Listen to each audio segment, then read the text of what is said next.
வணக்கம். நான் உங்கள் மல்லிகா சேனலிலிருந்து உங்களை அன்புடன் வரவேற்கிறேன். நான் இன்றைக்கி கத்திரிக்காய் வச்சு ஒரு வித்தியாசமான முறையில் ஒரு வறுவல் செய்ய போகிறேன். இது ஒரு பெரிய கத்திரிக்காய் எடுத்து வச்சுருக்கிறேன். இது ரொம்ப சுவையாக இருக்கும். இதுக்கு என்னென்ன கலந்துக்கலாங்கிறத பார்க்கலாம். 1/2 ஸ்பூன் அளவுக்கு வரமிளகாத்தூள் போட்டுக்கிறேன்.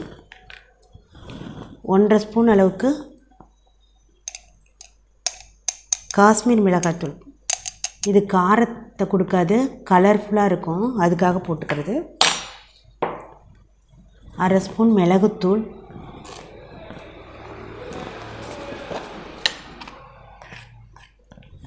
1/4 ஸ்பூன் மஞ்சத்தூள்,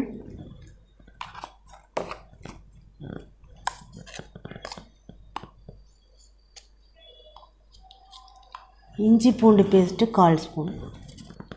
அடுத்தது 1/2 ஸ்பூன் கடலை மாவு,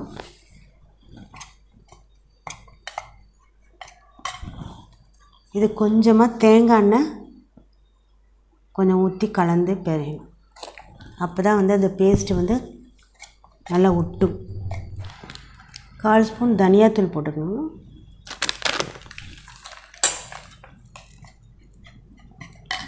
இன்னும் கொஞ்சம் காரம் வேணுங்கிறதுக்காக நான் வரமிளகாத்தூள் இன்னும் கொஞ்சம் போட்டுக்கிறேன்.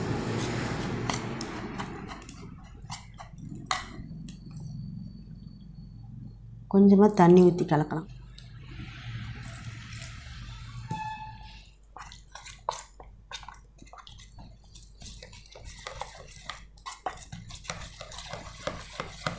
தேவையான அளவுக்கு உப்பு போட்டுக்கலாம்.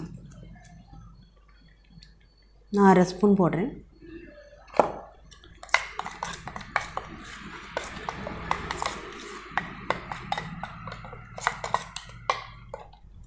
லெமன் கொஞ்சமாக புழிஞ்சு விட்டுக்கலாம்.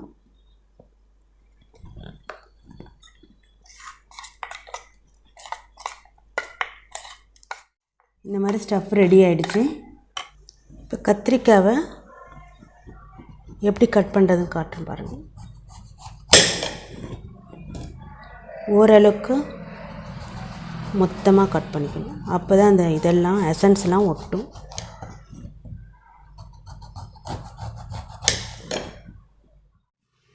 பாருங்கள், இந்த மாதிரி கொஞ்சம் மொத்தமாக கட் பண்ணியாச்சு. உடனே இப்போ ஸ்டெப்பு ரெடி பண்ணிட்டனால உடனே நம்ம போட போகிறோம். இல்லாட்டி கத்திரிக்காய் ஒரு மாதிரி ஆகிடும். இல்லாட்டி தண்ணியில் போட்டு வச்சுருக்கணும். இப்போ இதில்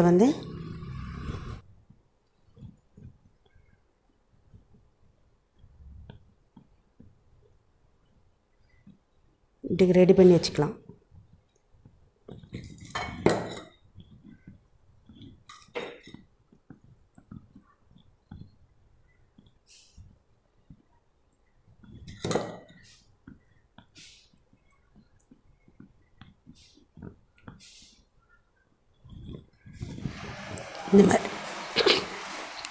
இந்த மாதிரி ரெடி பண்ணி வச்சுக்கிட்டு ஒரு 10 நிமிஷம் கழித்து எண்ணெய் ஊற்றி பொரிக்க வேண்டியதுதான்.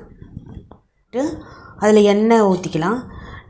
தேங்காய் எண்ணெய் ஊற்றினா ரொம்ப டேஸ்ட்டாக இருக்கும். உங்களுக்கு பிடிக்கலன்னா நல்லெண்ணெய், கடலெண்ணெய் எது வேணாலும் ஊற்றிக்கலாம். நான் ரீஃபைண்ட் ஆயில் கொஞ்சமாக ஊற்றிக்கிறேன். சுற்றியும் எண்ணெய் காஞ்சிக்கிச்சு. அடுப்பை மீடியம் ஃப்ளேவரில் வச்சுக்கிட்டு இதை ஒவ்வொன்றா பொரிக்கலாம்.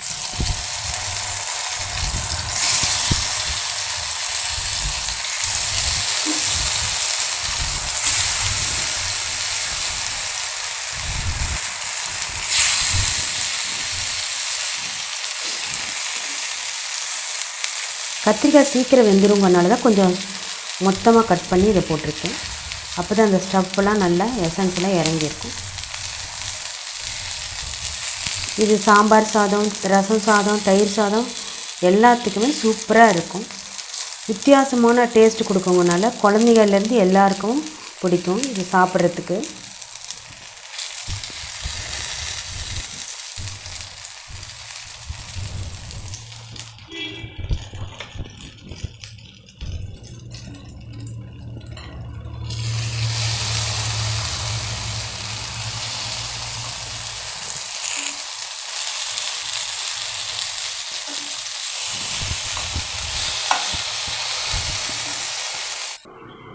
பாருங்கள், சூப்பரான கத்திரிக்காய் ரெடி ஆகிடுச்சு.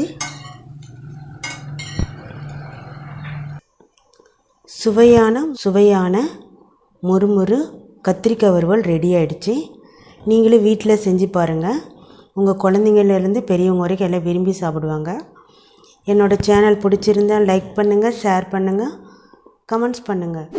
நிறைய பேர் என்னோடய சேனல் இன்னும் சப்ஸ்கிரைப் பண்ணாத இருக்கிறாங்க. சப்ஸ்கிரைப் பண்ணாதவங்க கண்டிப்பாக மறக்காத சப்ஸ்கிரைப் பண்ணுங்கள். மீண்டும் அடுத்த வித்தியாசமான முறையில் உங்களை சந்திக்கிறேன். நன்றி, வணக்கம். கத்திரிக்காய்னா நிறைய பேர் விரும்ப மாட்டாங்க. இந்த முறையில் செஞ்சு பாருங்கள், எல்லாருமே விரும்பி சாப்பிடுவாங்க. ரொம்ப டேஸ்ட்டாக இருக்கும்.